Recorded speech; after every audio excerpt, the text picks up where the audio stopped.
ఎలాగో వాక్యం క్యాలెండర్లో ఉంది కదా అని చదువుకుని ప్రారంభిద్దామని. వాక్యం చదవడం అంటే ఇదేనా? వాక్యంతో ప్రారంభించడం అంటే ఇలాగేనా?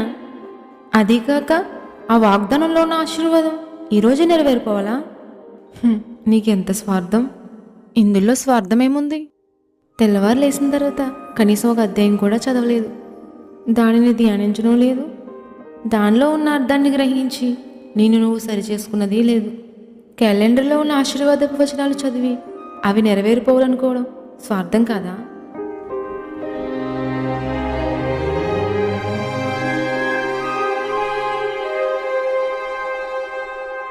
వాక్యం ఎందుకు చదవాలంటే, ఇప్పుడు నువ్వు ఎలా ఉన్నావో అద్దంలో చూసుకుంటున్నావు కదా. వాక్యం కూడా అద్దం లాంటిది. మనల్ని మనం చూసుకోవడానికి అద్దాన్ని ఉపయోగిస్తాం, కానీ మన అంతరంగాన్ని చూపించేది దేవుని వాక్యం మాత్రమే. హెబ్రీ పత్రిక 4:12